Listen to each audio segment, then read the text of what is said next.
Welcome to the No Faces Comic Chat. I am your host, Bub of BUB'S Comics. Makes a whole lot of sense, doesn't it? And with me, as always, my partner in crime, the PIC to my PC, we have Metarog. Say hello. Greetings, everyone. PIC to my PC. Yes. Wow. My partner in crime to my personal collection. Oh, okay. I got the partner in crime. I was wondering where that other PC was. Oh, nice. And we have Collecting Chaos is already here. We're going to go real quick. We got Mike, Area 51. We've got very important things going on tonight. We got Ruben Guzman with his obligatory Cowabunga Bub, which is nice. Usually it's a fam. Tonight we get the bub. We got Roger, must be sitting this one out. Well, he's always sitting, but I think he's sitting this one in. Metarog here, of course. We got Bill, Comic Mag Musings in the house. The Jackson Roy Kirk. I gave Bill a wrench the other night, so surely he could have run off Jackson Roy Kirk. I don't know what happened. He's slipping. Slim's Comics and More had a great episode today of the 5 things you may or may not remember on Gray Man's channel. Yep. You know, Gray Man, bless his heart, he's partied and rocked so hard his life he doesn't remember a whole lot. So he has to ask other people what they remember just so he can be sure he's keeping in touch. House Till the End is here as well. If you guys hadn't noticed, we are missing our third cohort this evening. DS Comics won't be with us this evening. We're sorry to disappoint you. We don't. If you have to leave now, we understand. If he's your reason for going on every Monday night, but he couldn't make it this evening. Turns out there was a sale at the Tall Sock store today. And as you know, he's not very fond of wearing pants, which means he often has to go out into his yard and collect his mail in his boxer briefs. So, of course, in order to keep his calves warm in these troubling temperatures, he wears extended socks that mid-range somewhere around his third, quadrant or section, I should say, of his patella. So, no, that's patella, not Nutella. That's the old kneecap, not the nutty treat. So anyway, he had to go get an extended pair of socks just for that reason, and so he won't be with us this evening. But he does send his fond adieus. And so who else? We got Matt's in the house. Did I get it right, Roger? Is that correct? Well, I believe you, I guess. What more can you ask for? I'd say, yep. He believes me, I guess. I'd tell you, weaker friendships have been built on less. So, all right, we got Kale. Well, he's saying hi to Kale. Now I understand what's going on. All right, so tonight we're going to be taking some questiones from the Chatterooskies. All you fine folks in the chats, if you have any question that you have to ask in any way whatsoever, just write it beneath a $2 super chat and we'd be happy to answer it. What's that, Roger? Roger says $5 if there's a question you want him to answer, because as you know, he prefers to be curt with his responses. So what happened? I was just laughing, at the situation. That's all. Yeah. Oh, okay. Yeah. Ben Compton's in the house. Welcome. All right, we got our first question, I think. Well, let me make sure I go up here. Let's see. I don't think drum fingers is a question. Roger's sitting us up. Already got that one wrong. Let's see. Good evening. Yes. Usus. Who's Usus? I don't know who that is. Let's see. Maybe it's the real name of somebody in here. Is that really Jackson Roy Kirk's name? Could be. No. All right. No, it's maybe not. All right. I think we got everybody then. So then our first question is, what's the meaning of life? Well, as you know, only probably one of us is a big time, theological major and pays attention to all those good things and is probably in church every time the doors are open and really strong in his faith. So we're going to go ahead and let Roger sit this one out. So what happened? That had to be a misdirection. There's no way I was going to get that one. All right, Roger. Can you succinctly give it and preferably with some comic questions for the next round? That would be great. But would you succinctly give us the I'll give you 3 sentences to tell us the meaning of life. 3 sentences, Max. Go for it. Ooh, man. That's one. Well, that I think Jackson Roy Kirk is being a little facetious there, but that's 2. I'll encapsulate it in this way, right? Love, liberty, and tolerance. I think those 3 encapsulate what the meaning of life is. Now, that the meaning of life is not the albeit of life, right? There's much more than that, but that encapsulates the meanings of life. Hello? Anybody home? Yeah, run those down for us one more time. Life, liberty, and tolerance, man. Life, liberty, and tolerance. Right. Okay, we love it. Love. I'm sorry, love. Wait, love, liberty, and tolerance, or life, liberty? Look, yeah. I gave you 3 sentences, and you couldn't even say the same one twice. What do you want out of me? That's all right. Jambo Comics is in the house. Do we have any? Thank you, Roger. Yes. Fantastic. Great stuff. I think we have another question here from Bill, whom I know has a bank account, but we'll let that slide. What is your number 1 grail? Money be damned. Well, since Roger answered the first question, I'm sure he's directing this one to Roger. Roger, what's your number 1 grail? Money be damned. Well, unlike I don't collect like a lot of collectors, as you know, Bub, and I don't really have, grails and things like that, right? I mean, I collect. Well, thank you for answering that question, Roger. Yeah. Let me finish though. Let me finish this, right? I collect the things that have meaning to me, or have some, or ones that I'm researching that have some aspect of distribution or marketing or characterization that I think is either something that I would enjoy or something that is unique, right? But if you tie me down, right, and you say the one comic that I would like to have, even under those parameters, there's a one shot from the early 40s, I do believe, called All Negro Comics. Uh-huh. And that is it's historical because it's the comic that was done all by African Americans and was stonewalled by a lot of newsstands and so forth. And so very few copies are extant, but they still were able to do it. And it's the first kind of inroad into a minority-owned comic. Wow. Well, that's good to know. I like that. Good choice. But my question is, since we did say money be damned, what is something like that? What do you suspect something like that would run? And is that why you haven't picked one up yet? Is because you've never seen one, or because it's too expensive?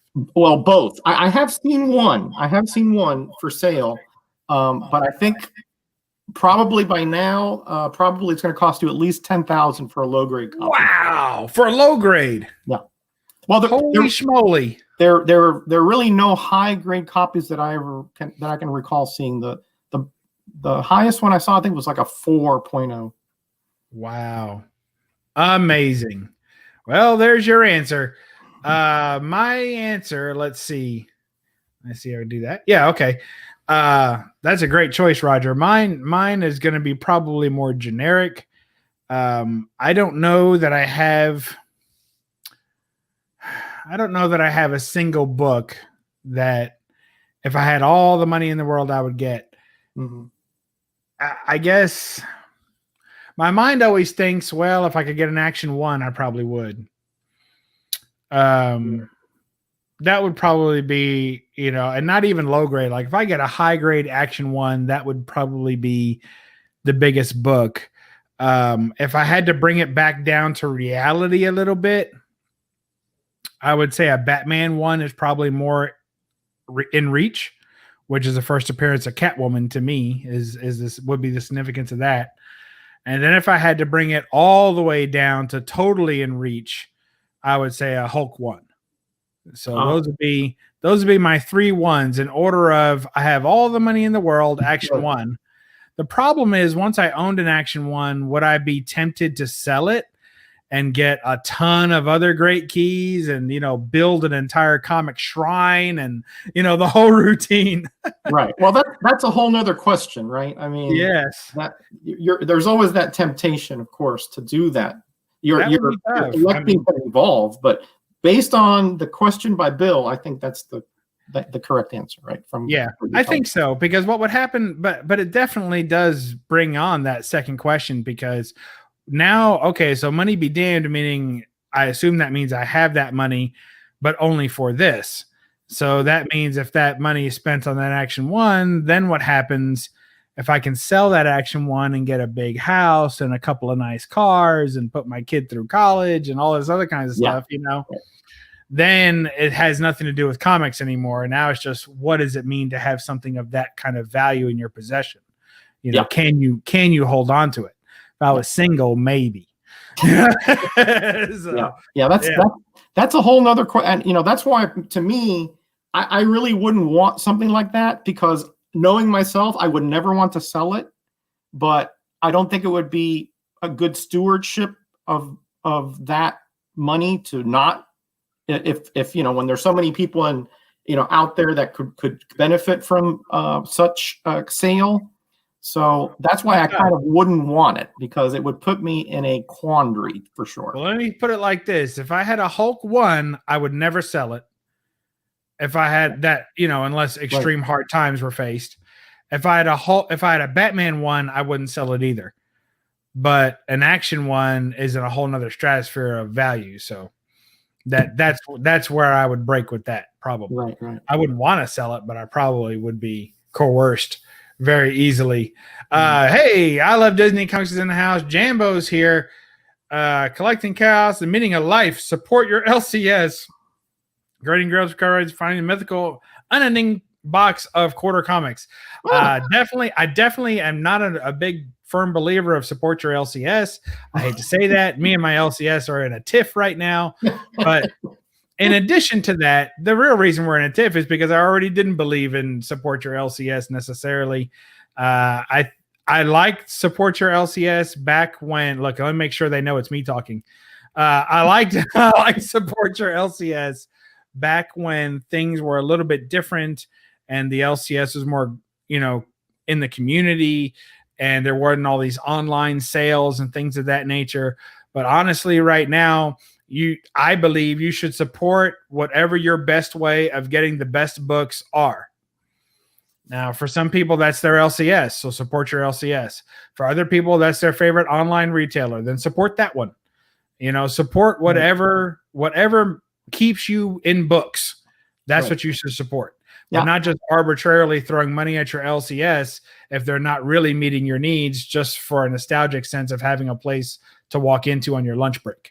Right. Well, I think probably Chaos is thinking that, it's an LCS that is trying to survive, doing the right things, trying to build a customer base, things like that. But I agree, you should not just, as a matter of fact, support an LCS if they're having, for example, somewhat suspect business practices and so forth.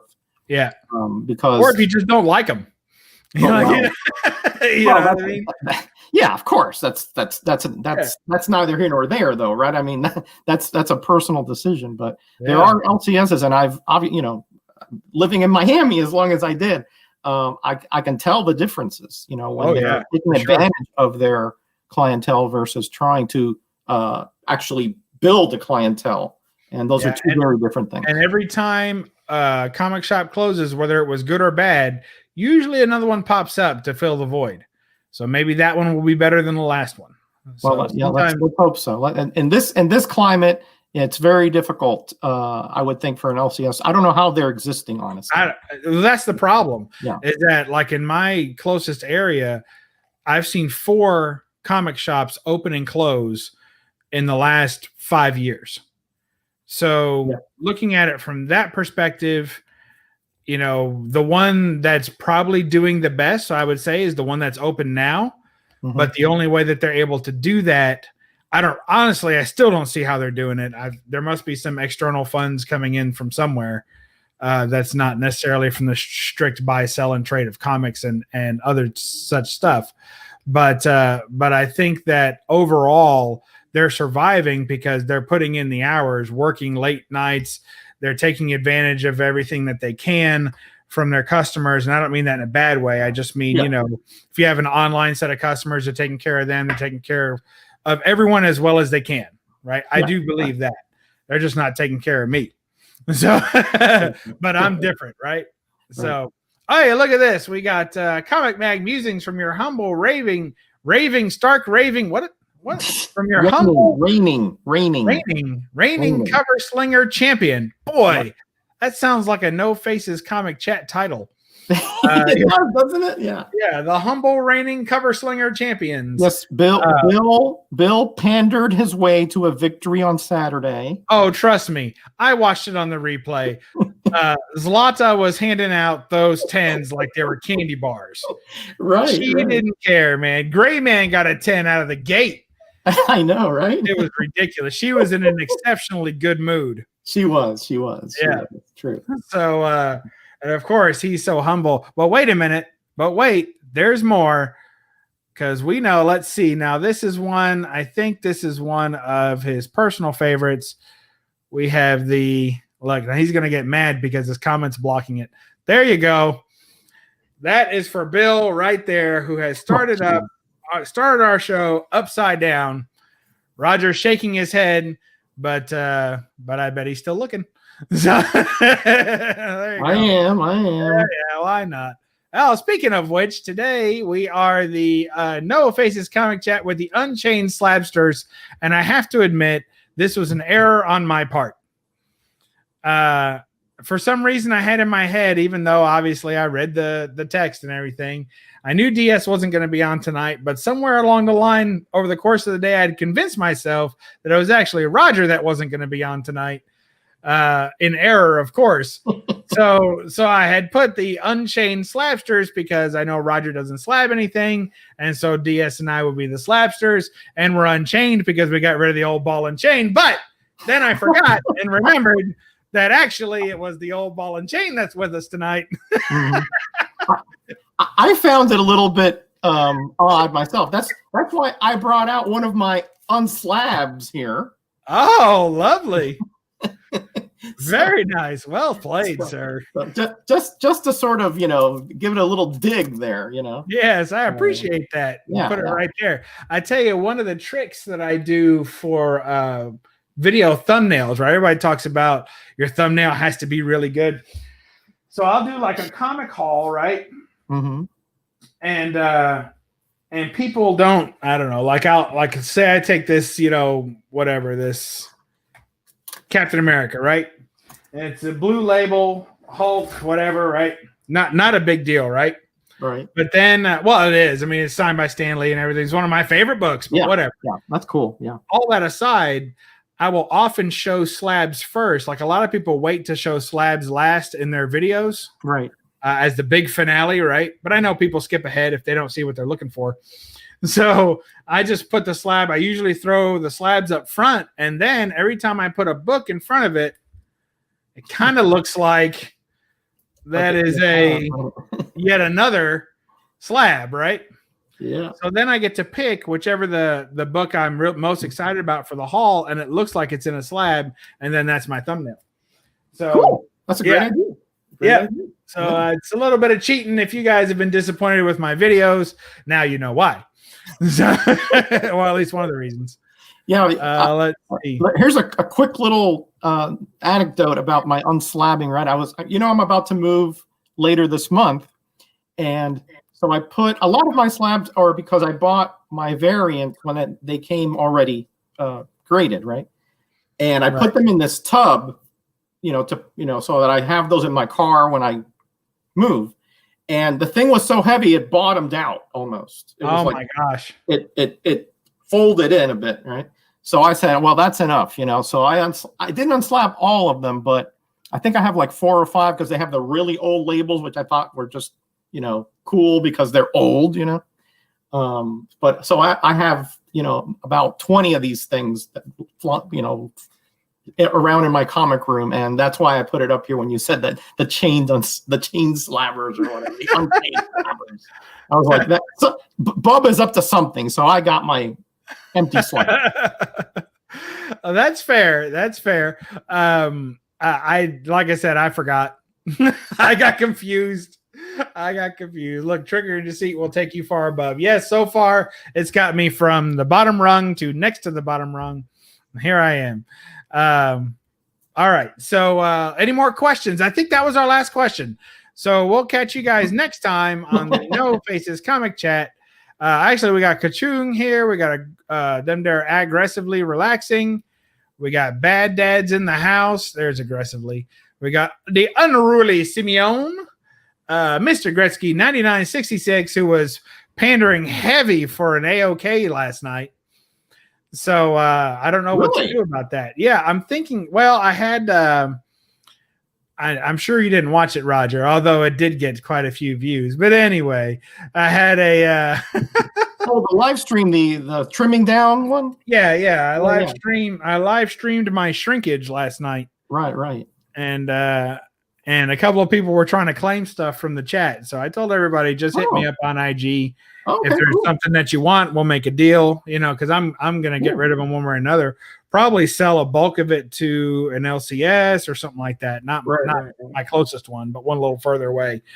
And and not probably the one go that you're currently in a dispute over, right? Yes, and I still can't decide if I want to walk around, like if I want to go to that LCS and just walk around and like force them to say something to me. You know what I mean? Like I'm just that kind of guy. So, I tend to be, if I feel like it's an uncomfortable situation, my natural reaction is always to push it.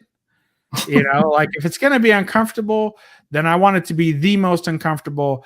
I hate having places that I avoid or that I don't go to for one reason or another. Instead, I'll go to them and then force the issue. Someone's going to have to kick me out. You know what I mean? Oh, man. Or I'm going to have to walk out pretty upset. Right now, I kind of just feel about it. So what'd you do to your LCS? I gave him a bad review on YouTube, pretty much. And I didn't even think it was that bad of a review, but apparently anything shy of glowing, they found to be bad. So that was it. Wow. Doing a store walk around. I did one of those, which is funny. I did a store walk around and promoted them. Yep. And they never said a word.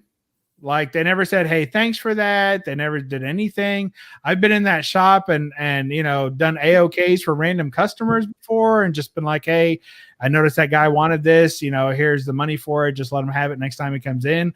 I mean, I've tried to be a force for, I don't know. Maybe I'm just cosplaying as Roger every now and then. Not Metarog. Just Metarog. No, not that one. Not that guy, no. So we appreciate the question there, since it was a question. Lean into the uncomfortable. I agree. Yeah, that's how I am. Aggressively relaxed. If it's uncomfortable, I just push it until it either breaks or it becomes comfortable. That's how I do. That's how I treat my pants, and that's how I treat my LCSs. So, all right, what else we got? Anybody else got a question? Let's see. I did have that talk with the store twice. Yeah, it happens every now and then. It does happen every now and then. Why don't you shoot a video to, I don't know what that said, loudly proclaim that things could be better for customers. That's about right. Yeah, that'll get you a no trespass warrant real quick. Yeah. Either way, I mean, my other point was, I asked them point blank when they were fussing. I said, was anything I said wrong? And they're like, well, that's not why we do this. That's not why we do that. I said, I don't care about your motivations. I assume your motivations are profit. You're a business. It better be. I assume that everything that you've done to this point is motivated by profitability. So I'm not questioning your motives. I'm only saying, do you not see from my point of view how that looks or how that minimizes my customer experience? Well, I still don't think you understand why we had to do this or that. I'm like, okay. You know, or just keep going around in circles. Yeah. That's being very obtuse, and essentially they're hiding something, right? Because my only point is if you're going to prioritize a certain customer base, right? Mm-hmm. And because that's where you're getting the bulk of your money. And then if people aren't willing to move into that customer base or migrate from wherever they are to there, then they're kind of left out. That's fine. If that's what's working for you as a shop, if that's where you're making your money, that's fine. But then don't be surprised when one of the, when one of the customers who feels minimized by that speaks out. Yep. And now you're upset because they spoke out. You're like, well, okay, so you want me to be minimized and then also be good with it and not say anything. Yeah. That again, when people start talking like that, it tells me that something's going on there. That they're when they're that sensitive about it, it's like anything else, right? I mean, you must have hit close to the mark for that to have been upsetting to them. Yeah, so. I think I did, because there's I don't know if they're co-owners, but there's basically two main guys there, and they work as partners. I don't know what the financial splits or anything like that are, right. But they seem to work in tandem. And one of them I can tell is seems to be a very big proponent, like he wants to do it the right way. But I don't, and the other one, I'm not saying wants to do it the wrong way. I just think one is a little bit more profit driven, one's a little bit more passion driven, Right. So, which is good for a business, really, to have both those. But then what happens is, when you're a customer, we're purely passion driven. Like everything we do is for the passion of the hobby. So, well, one would hope. I mean, there might be people who do it for profit, I suppose, but I think the vast majority, it's passion and nostalgia driven. Yeah. Look at Chaos. Collecting Chaos is saying Superman 1, which is interesting that it's a Superman 1 instead of an Action 1. That's interesting. That is interesting. Top 1, which is Tarzan. I do like the Superman 1 cover better than Action 1. But for the history of it, I'd have to go with Action 1. Although Tip Top Comics is probably a much tougher comic to find, because it's generally not as nearly as well known as Action or Superman 1. But doesn't that also make it the case that you may potentially find it like at a yard sale or a thrift store or some other miraculous find like that? Because you're not going to find an Action 1 like that, because Superman is too iconic of a character. Everyone's going to recognize this is something old and something familiar, and they're going to immediately look up what it is. Yeah. I mean, as minute as that possibility is, you're right. But another thing is, man, those Tip Tops, I mean, man, they didn't hold up very well. At least the ones that I have seen in hand, those things are brittle and just, man, in bad shape. So I don't know if that's anecdotal. That may not be the case, but that would be a tough comic to find in any kind of good shape. Anything that old, you could probably say that generally about and get away with it. Let's see, Jambo. He's defending comic shops as usual. It's not easy owning a comic shop. Do you think it would be, or maybe though you think it would be, the dream job? And it is a lot of fun, but you have to appreciate your customers because they're the ones who pay the bills, bottom line. And that's true. And I think they do appreciate their customers that pay the bills. And honestly, and this was another point that I was making to them. I get it. Like, they didn't realize how much I was agreeing with them. I get it. I'm the guy who doesn't have a pull list. I'm more interested in back issues than I am for the weekly polls, right? The books that come out every week. Right. I like to walk through the shop and pick books off the wall, right? Right. And so I get that me as a customer, every now and then I pick up a figure or a pop or a game or something like that, but that's rare. Right. So I get that as a customer, I'm not bringing in a lot of money that they can count on every week to the table. So why not minimize me? I get it. Yep. But then there's always going to be a side effect to that. And every now and then you minimize one too many and you realize, oh, okay, well, they have a voice and that kind of sucks. you know.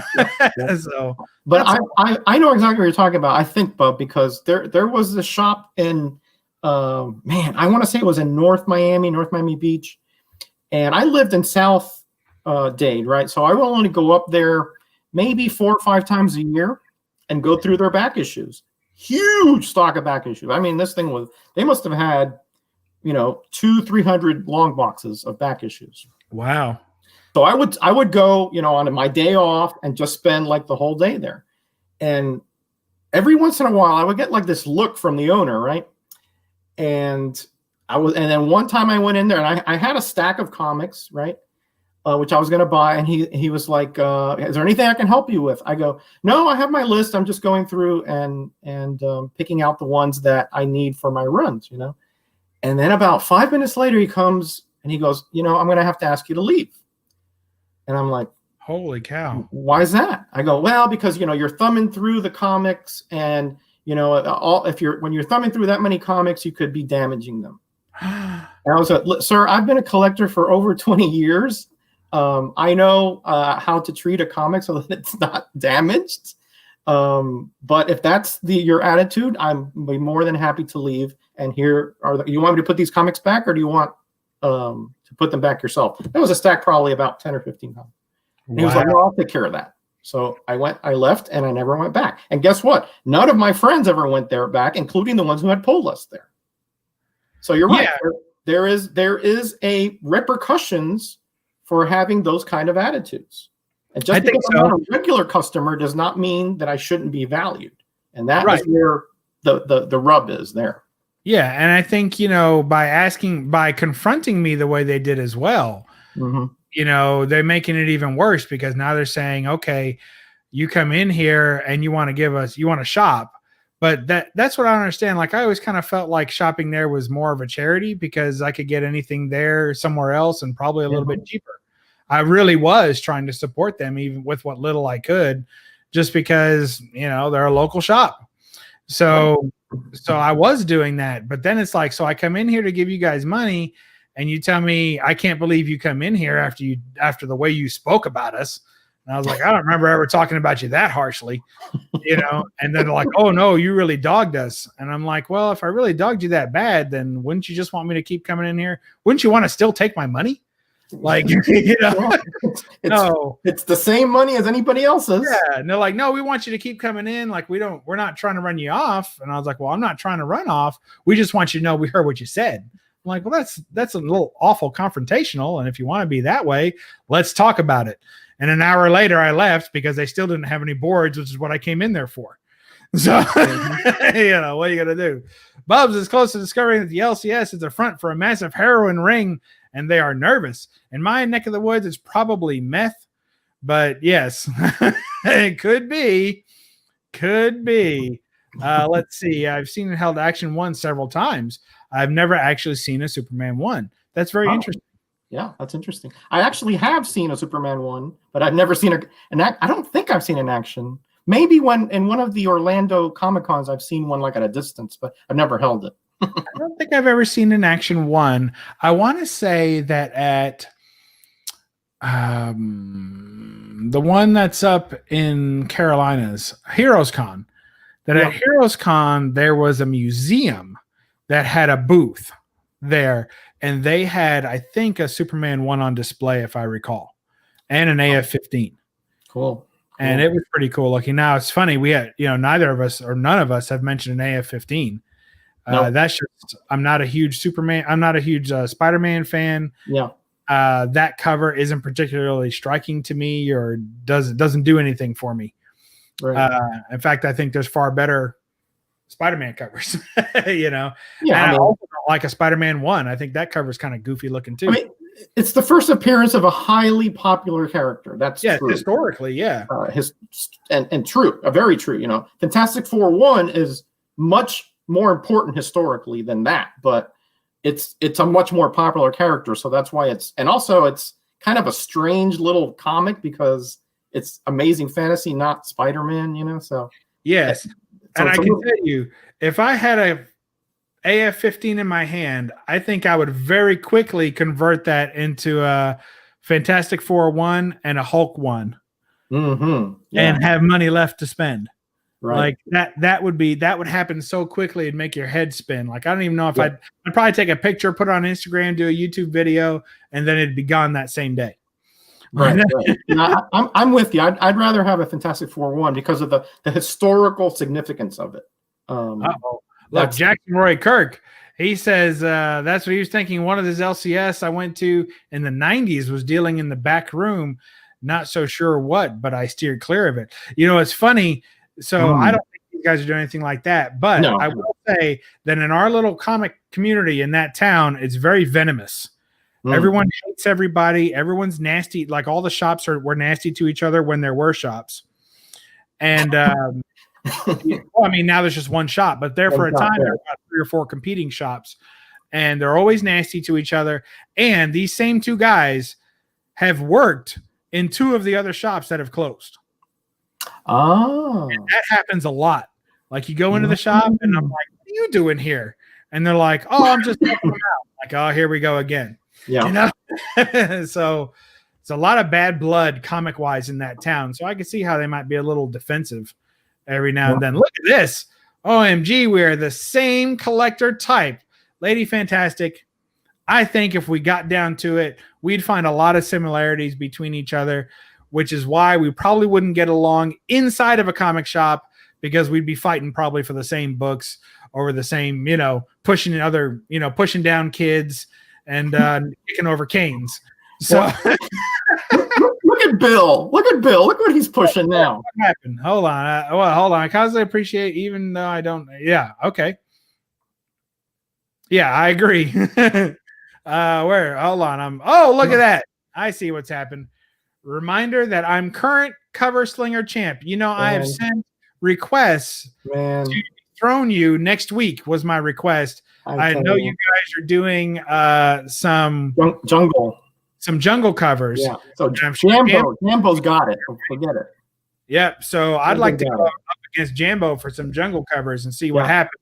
But I'm sure we could, between us, handedly squash Bill's reign. But for the $2, and we're talking about him being stuck between 2 juggernauts, we'll give him this. Oh man!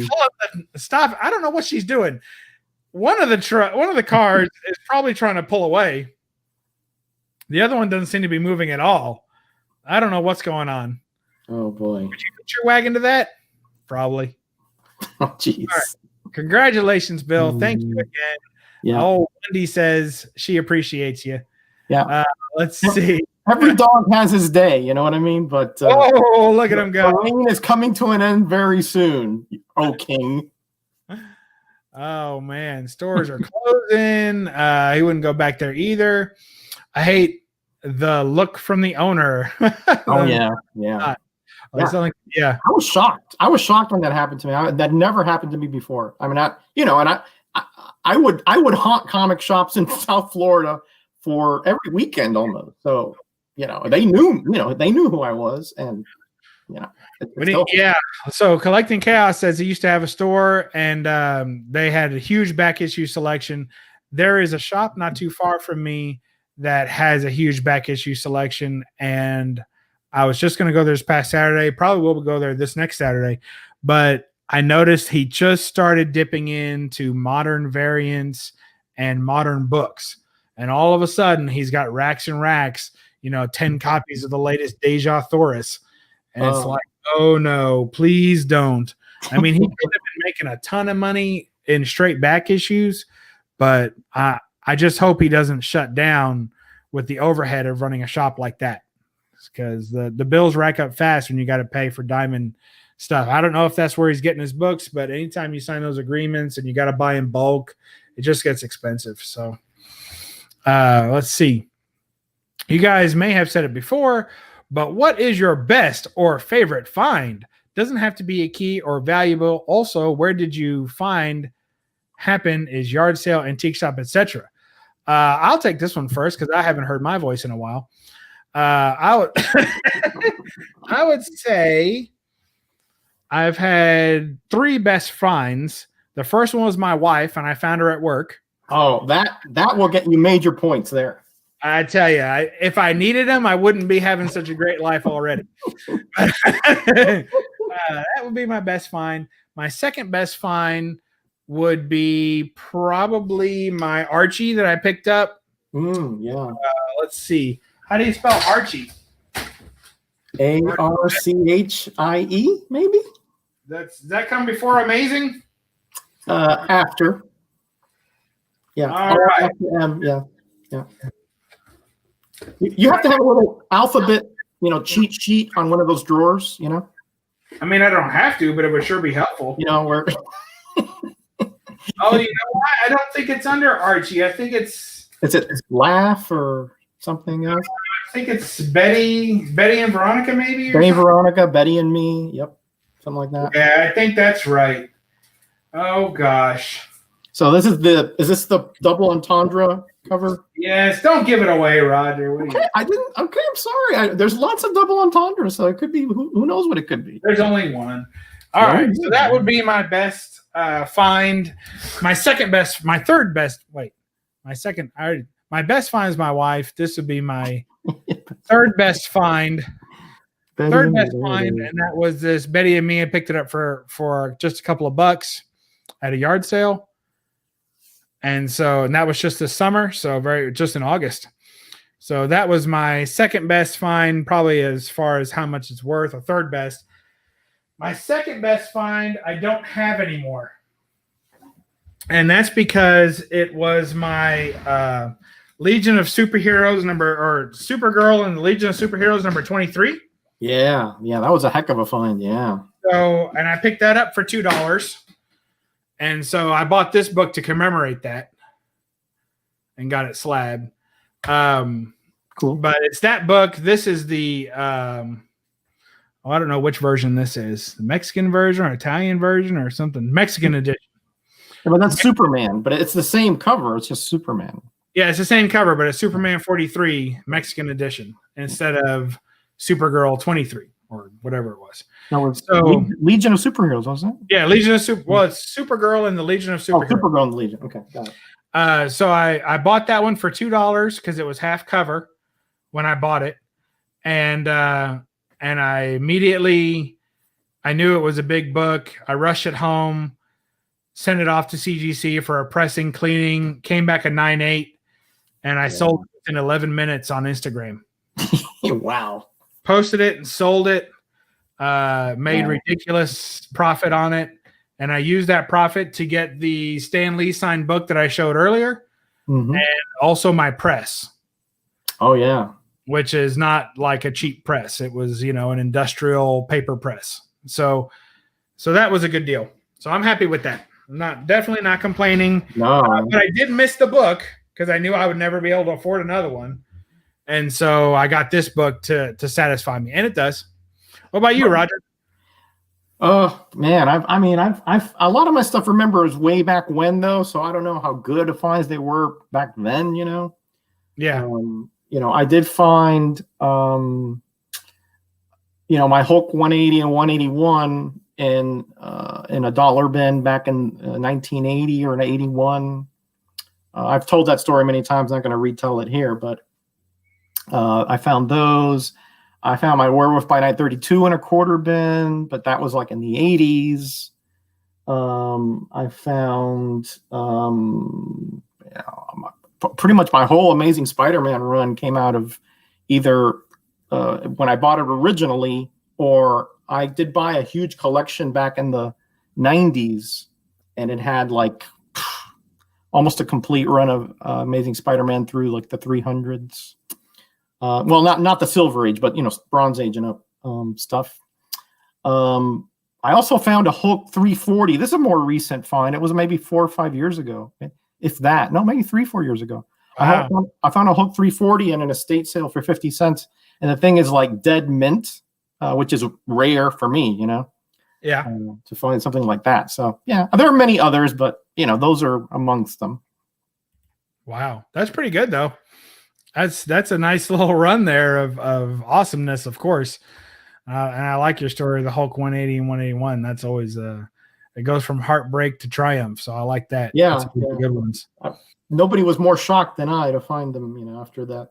Of course, my originals were rags, Bub. I mean, those things were upgrade. They both had the stamps cut out of them, and I read, I love the Yetis thing, so I read those things probably 100, 200 times. So did you cut the stamps out of them? I did. No, boy. I did. Yep. I would put together an album, and I did. Yes. Sorry, guys. It had to be done. So now you're watching BUB'S Comics, the only host of the No Faces Comic Chat. I'm sure that this fine community will forgive a 12-year-old foolish Metarog for doing that and trying to get together an album of all the Morrow Valley stamps. We want to see this kid right now. Like Bad Blood Comics, a good name for a shop. I've thought about opening a shop before, but I've never seen one that I thought was doing so well that I wouldn't have to give it 80 hours a week. And I don't want to give any job 80 hours a week, even one that I like. 80 hours a week? No, that's. I'm wearing a superhero t-shirt. I am wearing a Weird Science t-shirt. So yes, nice Wally Wood cover. So I suppose it's not actually a superhero t-shirt, but it is comic related. So there you go. I give him a hard time because there for about 12 videos straight, JB wore his Iron Man cosplay shirt. Oh yeah. In the beginning. So I always knew that was before I knew who he was. I knew him as the Iron Man guy. So hey, look at Pope. He found House of Secret 92 for $1 in the 90s. Nice one. That's nice. Where do I find that? Nice one. That would be right below Connie. Hi, Connie. I didn't see Connie yet. I'm so far up because I didn't want to miss any questions. Yeah. All right. I'll make sure it's not missing any questions. It'd help if you guys put a question mark at the end, but it's not required. Well, it's not a question. He's just telling us what he found. There it is. House Secrets 92 for $1. Hey, I'm just glad prices of comics are going up because when I bought this one, it wasn't. I got a good deal on it. I actually had to negotiate the deal to get it to be a good deal, what I thought was a good deal. And then 6 months later, the price on this one dropped when that show got canceled. Yeah. So the price and the show was popular too. The price of this book just tanked, and now it's finally back up to its value that I paid for it. So I'm happy with that. I'll call that a win. Hey Connie, good to have you. So I went through there, and maybe I missed a question mark, but I don't think they want to hear from us anymore, Roger. I think they're totally done with us. I don't know about that. Did you read Chaos? What he found for $15? What was it? I missed it. He found an AF-15 and an ASM-1 for $15, but that was in 1973. Oh, yeah. Well, that was less than 10 years old back then, wasn't it? No, man. That's the 73. Yeah, I was like 12 years old. Yeah. Yeah. No, 11 years old. Yeah, you're right. 11 years old. That's not bad. That's not bad. No, I'll take that. That's one of the things I like picking up. I know that you're a big fan of the fanzines, but I also like the adzines. Yeah, me too. There's nothing but advertisements. Yeah. And at all the prices, I just geek out over all that. Whenever I see a book I recognize and I look at the price, I'm like, oh my gosh, are you kidding me? And then like with a free eraser and a Hulk mask, I'm like, oh my gosh. Oh man, listen, it's kind of even more frustrating when you're older like I am and you ordered from places and you still have those catalogs and you ordered like Daredevil 162, which is the same price as like for example, a Hulk 180 or something back then, although I have it, but you know what I mean? It's or an X-Men 94 or Giant Size X-Men 1, things like that.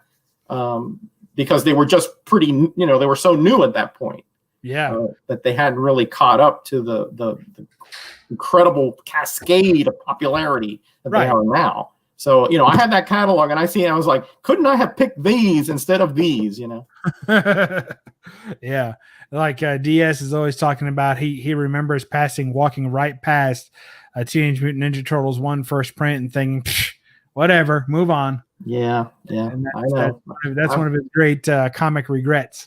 Yeah, mine too. Southern Comic Geek, again, another hater of the question mark, but he did say, "What's up, folks?" So, what's up? There you go. We answered that one. I went ahead and answered for both of us. I hope you don't mind, Roger. No problem. Not much. What's your favorite comic story? I talked about it last night.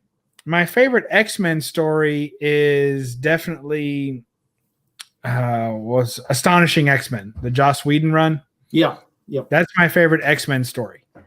My favorite story overall might be that.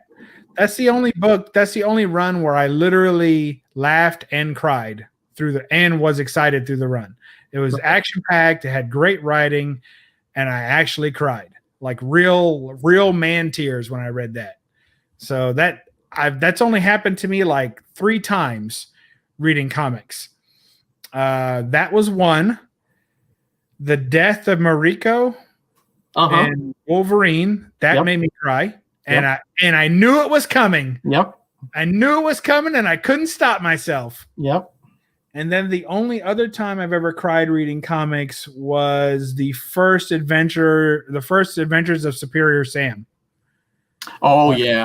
Chris Barton's book. Oh, and that was my biggest cry of all. And my wife and I read that together. I read it to her. Yeah. And we looked at the pictures together and we bawled like babies. Yeah. And I probably wouldn't have cried as hard if she wasn't crying. But man, that just tore us down to pieces. Yeah. So me too. Me most too. Most emotional stories I've ever read. Yeah, me too. Well, if you want to know mine, we do, Roger. We do. Crisis on Infinite Earth 7, The Death of Supergirl. I cried during that comic. And also The Death of Captain Marvel, graphic novel. Oh, yeah. That's rough.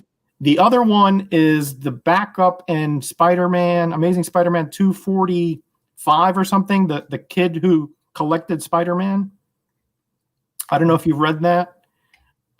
It sounds familiar, but it may just be because you've told me about it before. Well, I don't want to give it away, but Spider-Man reveals his identity to this kid. And, he's talking to him in a room and we don't know why. And he swings away and then you see where he's swinging away from. And once you see where he's swinging away from, you start to cry. I mean, I'm getting choked up now just thinking about it. Uh-oh. Well, we can't have that. Can't have that. Let's see. We also had another question, although I can't find it now. What's our favorite recent read? Roger, you want to go ahead with that? Have you read any recent books? My most recent read is still in the 20th century. So, I guess it would be the last one that I picked up purposefully to read. I guess would be the DC the Avengers versus the JLA for issue mini. Yeah. Well, that sounds good. Yeah. I was actually looking at an issue number 4 today. I was thinking about picking up, but the price was getting a little bit out of range. And okay. I've been waiting for that since the 80s when it was supposed to come out then. Yeah. And then it didn't come out till 2002. I mean, maybe somebody can fact check that. Wow. But I got rid of 1 through 3 recently because I'm not a big Perez fan. Yeah, I mean, hey, what can I say, buddy? I mean, you're in the minority there, but don't worry, I'm with you. But fortunately, anyone in the comments with my last name. Yeah, well, it was worth the wait, though. It really was well done, I thought. So. Good deal. My most recent reads, I'll just say my last 2 because, and this may be bad, but I am a quitter when it comes to comic books. Really, I am. I'm a quitter. I am a quitter. If I read the first 3 pages and I think they suck, then I denounce the entire run and I'm out. Oh. So I rarely read a bad comic because that would suggest that I read it from start to finish. So that's also why I don't do comic reviews, because I don't think it's very fair to judge a comic for others, to give advice. What I'm going to say, well, the first 3 pages of this stunk, so don't read it. No, I mean, I didn't give it a fair enough shake, really. Yeah. But there's so many things that I pick up where the first 3 pages grab me and I'm like, oh, I'm reading the rest of this, you know? that why waste my time on something that doesn't? So the last 2 books that I read were probably, Ronin, The Last Ronin, the new Turtle book. I thought that was great. Really, really good. Okay. And I can't wait to read the next one. And probably the best one before that, I'm still reading them, which is ridiculous. It's taking me 4 weeks, but I'm on the first Canto run, number 5 right now. And I just can't find a minute with all my other hobbies to pick up number 5 and read it. In fact, it's been 2 weeks since I read number 4, so I'm probably going to have to go back and skim through a little bit of number 4 to get ready for number 5. There's only 6 in the run, and I'm trying to work my way towards the next run. So, wow, Bub. Yeah, I know. I'm slow. I got so many other things going on because I used to read before work because I had time. I would drop my son off at school, and I would have about 30 minutes before I had to be to work. Where I just sit in my parking lot and read.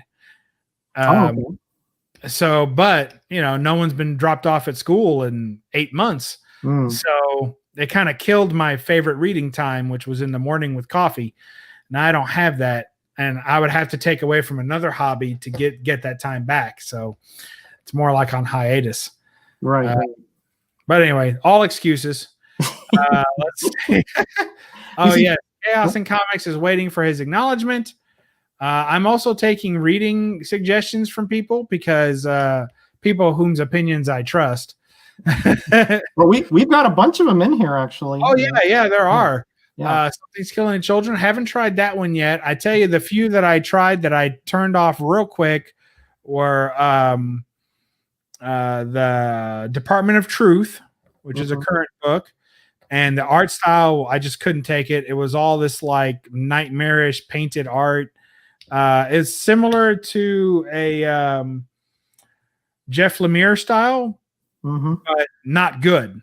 Like that's the way I looked at it. Like Jeff Lemire does it, and I let him get away with it because he's fantastic with it. And even on that way, you know how even your favorite artists, when they're doing interior, not every panel is gold, right? No way. So even with Jeff Lemire's work, not every panel works for me. But overall, the books are pretty solid, and I enjoy the art. And that's Something's Killing Children. The art was just ugly to me. I don't want to look at ugly stuff while I'm reading a story. I might as well just read a book, and skip the bad art, Right. Let's see. Yes, everyone's picking on poor Southern Comic Geek, but he's just leaned into it. He's put up 3 rant videos in 3 days. So I think he's found his niche, the nice guy that goes crazy. But take it from experience. Someday you'll just be the crazy guy who's occasionally nice. So be careful with that. Jambo doesn't read much modern. Likes to read on the way to work, to and from work. Well, hopefully you're not driving. Great man. You used to ride the bus, I think. Yeah. Oh, okay. Yeah. Sienkiewicz, Circle, and Department of Truth. So Assassin is okay. That makes sense. Yeah. That Sienkiewicz Electra Assassin series is an acquired taste, to be sure. Yes, I've not read Tom King's Vision. Is that the one where there's like the Vision family or whatever, where they're all kind of phasing through the front door? I've heard that that's pretty good. I may actually check that out. Let's see. I don't know. I read the Batman stuff, and it's not good, honestly. See, this is interesting. He's read everything. See, I didn't know there were words inside of Zenescope books. So, it depends which title you're talking about, Bub, I suppose. Well, I think any of them, but let's see. Gore Vidal, we're blessed to have a comment from him. He says, what artwork style do you prefer, Bubs? And what do you look for in a story? That's 2 questions there. That is 2 questions, but they're equally difficult. They are, yeah. I mean, I like an art style, but I want the art style to fit the book. So it doesn't have to be any particular style necessarily. I like all styles for the most part. I don't like a heavy manga style, or a very Japanese-ish type style. I don't care for that too much. And the painted has to be done really well. Otherwise, it's just like a miss, because the problem with going for hyper real is that when you go for that hyper realism or even an expressionist type you really are making it about your art, and I may not like it. You know, there's good and there's bad, you know, but you're bringing that much focus to the art. It doesn't always work.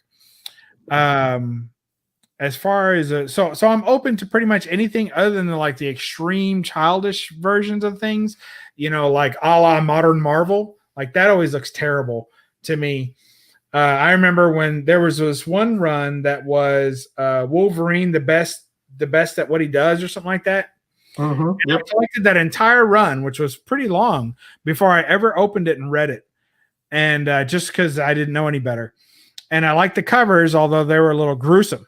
And then I opened it up, and like by the third issue, Wolverine is like dancing at a party or a bar or a disco. And it was so corny and so cheap looking and not funny. Like, is this supposed to be funny that they're taking a great character and making him, you know, dance like John Travolta? Like that's not funny or clever to me in any way. I find it to be an abomination, and I shut the book and I sold the run. So, you know, I got 3 issues into that run and I was sickened. So, and that was probably, yes, partly story, but also a lot to do with the art. Yeah. The writing style, what do I look for in a story? I like one-shots, I have to say, because what I like in a story is to either be quick or be really well. I think that there's a tendency to have these long 6-issue arcs. Not every story needs 6 issues, you know, and some people get fussy about the filler issues that happen inside of runs, but I tend to like those better. Not every story has to be 6 issues. Certainly not every story has to be 16 issues like some of these go on.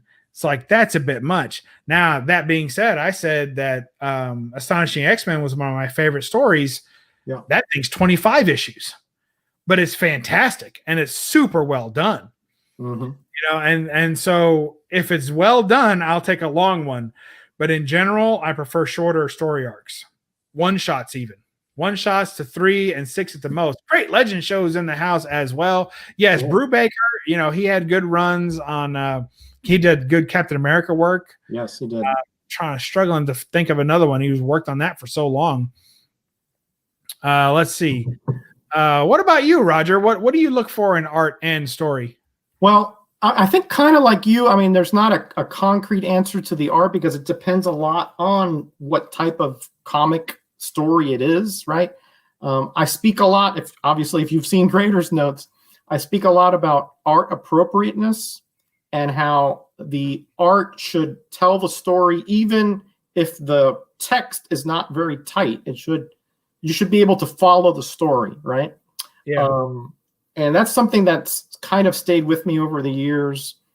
For example, I mean, an Archie story doesn't have to have, you know, the kind of Marvel style, because it is a whimsical, it is, you know, it's more of a, you know, of a just a happy go lucky, or, you know, just a jokey story. So that's fine, you know, but something like, if you're talking about something that like the death of Captain Marvel, you know, it should be respectful. It should be a little bit on the dark side, you know, not something that is, you know, totally, you know, upbeat, shall we say. And it should relate the story in such a way that it fits the appropriateness or the type of story that it is. Right. And that's kind of not a very specific answer, because it just depends on a lot of. I feel the same way. Yeah. I'm with you. But for example, you know, the E-Man stories that I constantly tout, right? Those are not, you know, high-end stories. They're meant to be wacky and quacky and to be illogical, and the art fits it because it's kind of, you know, out there. I mean, you got stretched out limbs. You have people that have these overdone and a lot of hyperbole and etc. So that's fine because that's appropriate for that title. But again, when people mix up something like that, and they try to make a serious story in a cartoonish way, it doesn't work for me. It's distracting to me. Yeah. I mean, I have to agree with that completely. What about story though? Story, again, it just depends, because I like all types of different stories. I mean, I think Pope put it before he said, Roger, master of Kung Fu, and he's right. That is one type of story that I can really get engrossed in. And the fact that it lasted that long just kept my attention the whole length of a 10-year run. But that is more, it appealed to my sense of, shall we say, like almost like a detective novel, where you can't wait to find out what the next chapter holds, right? Because it's not obvious of what it's going to happen next, right? So those kind of stories, those mystery detective and more involved stories, I do like those. But I also like you, Bub. I like those one shots as well. I like to have things resolved quickly if the story is sort of more tailored to that. Like if there's a big fight between the Hulk and Wolverine, that shouldn't be a 6-issue arc. That should be 1-2 issues, and that because you have to get to the brass tacks. You're not going to just see fight scenes for forever. So again, it just depends on the type of story. But I do like most all kinds of stories. But science fiction, that's something that I am big fan of. Those I like a little more involved. But if it's talking about superhero stories, just straight superhero stuff, I do like those on the shorter arcs a lot. I do believe they're more tailored to that. Yeah, that's something we haven't really discussed that much, and that's what about like when I deal in science fiction, I actually like those to be in anthology type books, extremely short, 4 to 6 pages. Yep. And that's how I like my science fiction to be super short. Right. So anyway, that's just one little, we didn't talk any about the anthology type of writing and art, but I like a good anthology book, different art throughout the book, different little stories. Yep. I can read it all the way through because I know I'm halfway through when I get to the 3rd page, of each story. Right. Yeah. I think for anthologies, I think horror for me is the perfect genre for anthologies because, you don't have to get into like I said, science fiction, you might have to get into a little bit of the technical of, the background of how that particular universe works. But horror is just horror. It's supernatural or it's suspenseful or it's fantastic. So that you don't have to have a whole bunch of backstory. It's the impact of the words and the pictures together and how those are, making the story and elicit a reaction from you. And at that, I think 4 or 5 pages is plenty. Yeah. A couple of great choices in the chat. Somerset Holmes, I did have that. I started reading it. I just wasn't working for me. But the art was good, but then the story, I don't know. It wasn't striking for me. It wasn't working. Maybe it got better as it went along. I think I got to issue 2 and I had the whole run and I quit and sold it off. That's just kind of, a lot of times you don't get the first book. If I'm halfway through the first book and I don't like it, I'm done. I'll get rid of the whole run if I have to, which is probably not a good idea. Certainly not good financially. Everyone's saying Somerset Holmes is a great read. It was hard for me to get into, but if I reread it, maybe I would like it more now than I used to. But possible. That's how it is. Good stuff. Fernando Fernandez, absolutely. So good. Anyway. Yeah, a lot. I think these were Filipinos, I believe. And they did a lot of work in the black and white magazines for Warren and Skywald, and I'm not sure if they did any Marvel. I don't think so.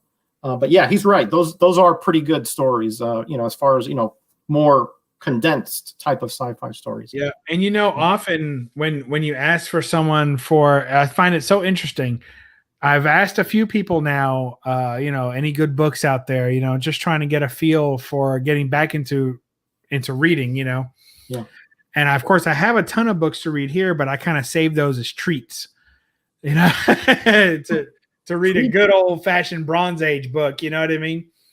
But I do like to read moderns as well and be part of the conversation that everyone else is having and kind of get into know. Yes.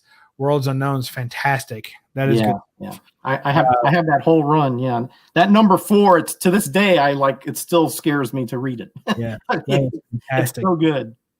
But when it comes to the modern books, you'll find that most of the things that are offered up are independents. Very rarely does someone say, "Boy, pick up Detective Comics 1026." Right. It's amazing. Right. Right. Just never hear that. Right. Every now and then you'll hear, "Oh, the current Thor run is really good," or they'll tout Donny Cates or some other hot modern writer, and they're like, "Oh, we're only on issue 6, but it's amazing," Yeah. And that's good that there's still some mainstream books that are getting some good talent on them, because overall, when I pick up a modern Marvel or DC book, I'm usually pretty disappointed, especially in the Marvel books.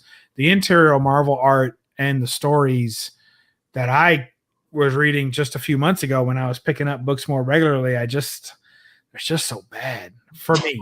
Right. So, yeah, again, it's all personal preference. I've heard a lot of good things about Immortal Hulk, for example. A lot of people have told me that series is one that kind of spans. And that's an interesting concept, right? That it appeals to younger, newer readers and to old fogies like myself. Yeah, and I enjoyed that run until I didn't. And somewhere around issue 6 or so or something, that was like it started getting into that hokey party stuff and bad drawing, bad illustrations on the inside. It had lost its real horror feel to it, and it was just like a regular book again. And I don't know, that book lost me as well. The covers continued to be nice, but the interior lost me. I don't know. Books lose me. That's why I like shorter story arcs, because after freaking 8 issues of something, I just don't care anymore. And is that my fault as a reader, or should the writer have done a little bit better job for me? I don't know. I'm very demanding. Right? I love my modern books, but yet I'll pick up a Bronze Age book that barely is coherent, and I'm like, "This is great," like Marvel Premiere 28 that you gave 5 on Grader's notes. That's one of my favorite books of all time, Roger. I love it. It's horrible. It's horrible. Fantastic. You got freaking Ghost Rider explaining interdimensional crap, and I'm like, this is great. Yeah, he had a dream. Where did that come from? I love how it was such a shit show. Like the whole team doesn't belong together. They're not really sure that they are a team. They pretty much fight the whole time. True. In a way where they're like, it's so cliche now, right? Right. The team comes together. They come from different walks of life. They all want to do it their own way. And then all of a sudden, the right obstacle presents itself, and they realize that they must come together as a team to defeat this enemy, right? Right. And that book just craps in the face of all that. True. It just totally trashes it. They're all in it for themselves. They're not really even good guys. And then when it comes down to the end and they all have to band together to defeat the enemy, they screw it up. They totally screw it up. They completely fail as a team in every way. You're right. They find out that the enemy isn't even the enemy, and they defeated him anyway. They find out he's pretty much a good guy, and they still destroy him, and nobody gets what they want. It's great. It's fantastic. I thought the concept was genius. I said that in the show.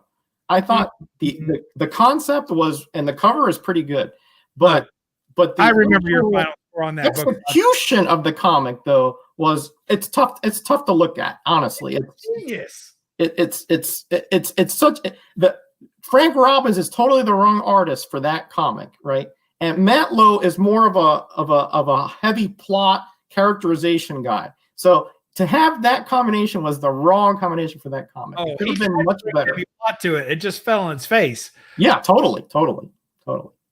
I mean, if you were saying if it was an issue of like what if or something like that, then I would give it a little bit more leeway. What if Man-Thing and Ghost Rider and Morbius all ended up on the same mountain on Sunset Boulevard? Okay, fine. Yeah. But to try to straight lace that story was a disaster. I just disagree. I think it is poetry. I think it's art. It completely flies in the face of everything you would expect a team book to be. True. It just all over it. It reeks of a project that no one wanted to work on. Like when you're reading it, you're like, this guy's phoning it in. And then when you're looking at the art, you're like, is that even a face? Like, what is he drawing? Like, there's a couple of panels there where Ghost Rider doesn't have a head. Yeah. Like, it's like see-through, you know. Body, there's like a little bit of lines there where they were probably gonna put the colorist was probably just gonna draw flames. Yep. And he didn't. No. Because he didn't get the memo. Nobody checked his work. So it's like a head and some lines. And the flame, even though he's going, you know, even though he's standing still, it's like a receding hairline flame. You know, it's like the flame is wispy on this side and totally bald in the front. I mean, his whole head is afire, not just the sides and the back. It's great. It's great. Man. I tell you, it's the Plan 9 of outer space of Marvel Premiere. I love that movie. Oh boy! You guys haven't seen Plan 9 from Outer Space. That movie, you got to put that on your Christmas list. It's a free movie. Go online, hunt it down, watch it. I've tried to upload it on my channel before and got hit with a copyright strike, which doesn't even make any sense because it's in public domain. But there's like these people in other countries that just arbitrarily run copyright requests to YouTube just to stop that, you know, stuff from getting aired. Yeah. So just to grab a little bit of change, you know, even if it only wins for a week, they get the revenue for a week, and basically they're stealing.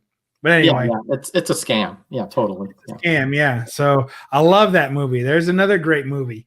Put that on your Christmas list, everybody. Plan 9 Outer Space. Santa Claus versus the Martians is another one. Hey, if you can watch like Attack of the 50-Foot Woman, you can watch Plan 9 from Outer Space. Look, Plan 9 is on Amazon Prime. See, thank you, Grace. All right, everybody go watch that. You're going to love it. And you can watch it. You can just go to just Google,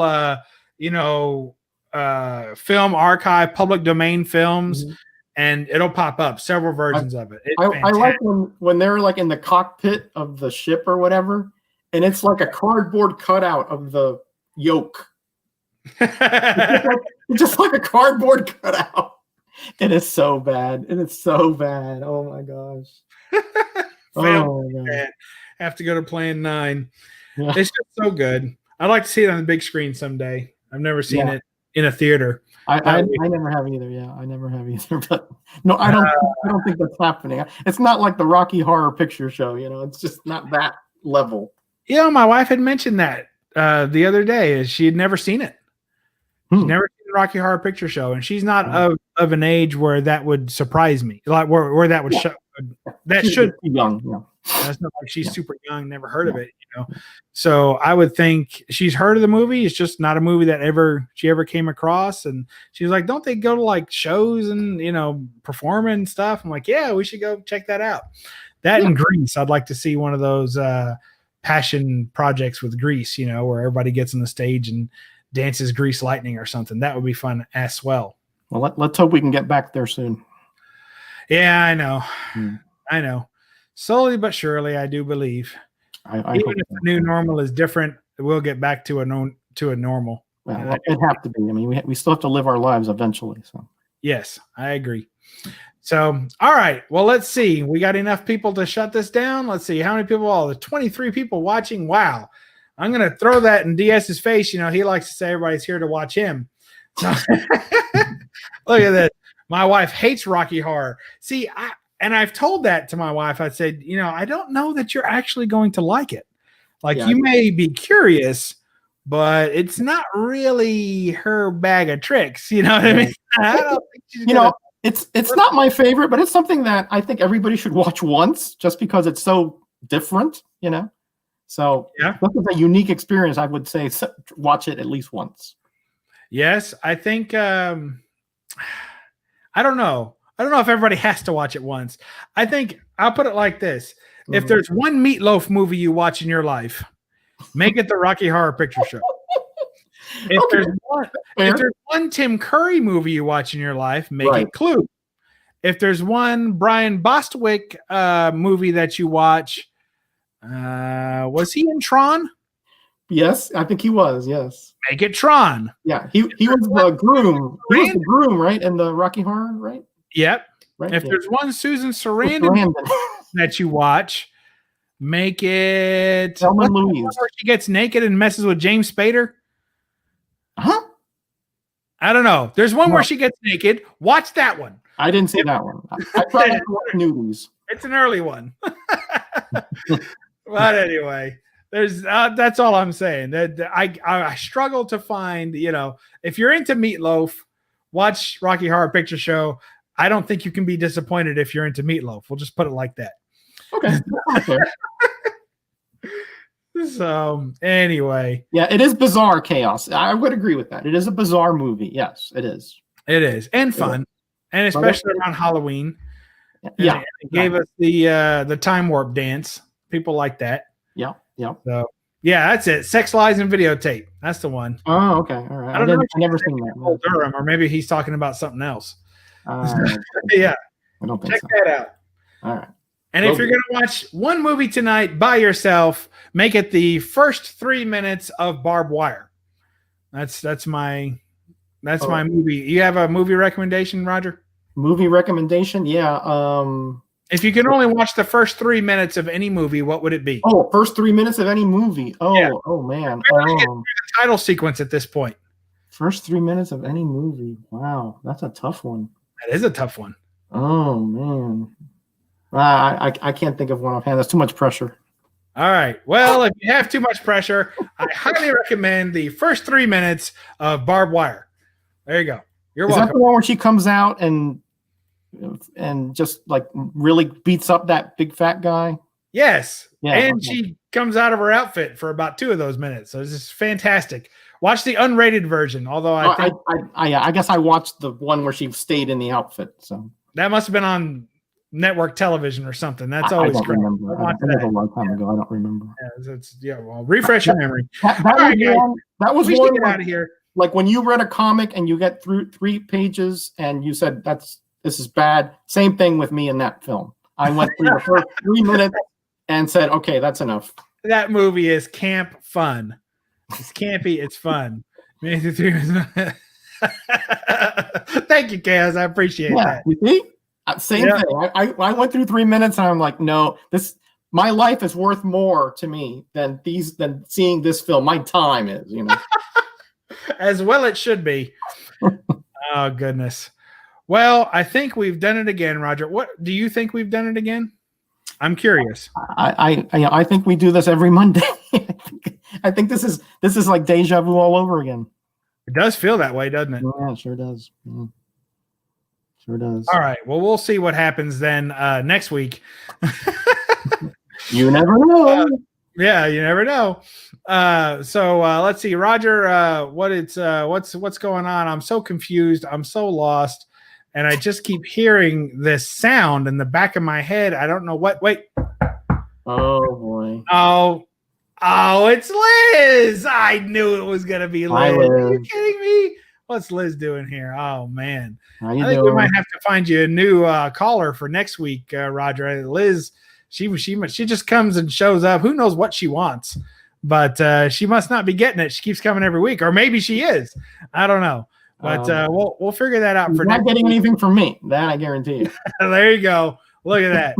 So we'll fix that. We'll find somebody better for you next week, perhaps. Okay. All right, Roger. What do you want to say to the fine folks listening at home and abroad? Oh, and Gretzky just put down another $2. I don't know if he wants. Whoa! Look at that. Maybe that was for Liz. I don't know, but you get the rare $2 trot. There you go. There you go. $2 trot. You don't see it every day. That's $1 per. You're welcome to the YouTubes. Thank you, Gretzky, for the generous donation. Yes, thank you guys. Thank you for helping out Bub here to keep the lights on, as we say. Yes, we keep the candles burning all night long. Yeah, I don't think I have anything on tomorrow because of the election. I think everybody will be too distracted with that. So I'm waiting for next week to run a special Tuesday video. And of course, I have my roundup on Thursday. You guys are the best. I love this show, and I love all of you. Be blessed and be back. Thank you, Roger. Always a fine man to be here. I am blessed already to have you as a friend and a co-host. Likewise. And I will tell you all to our thoughts and prayers do go out to DS, to not put too fine a point on it. We're thinking about you, buddy, and we greatly miss you. And we'll catch you next week. So, but until then, we'll tell you to read a comic. You can't read this one because it's in one of those plastic prisons, but you can read the Grader's notes, but it'll cost you $5. Other than that, read a comic and don't apologize for the glare. Bye-bye.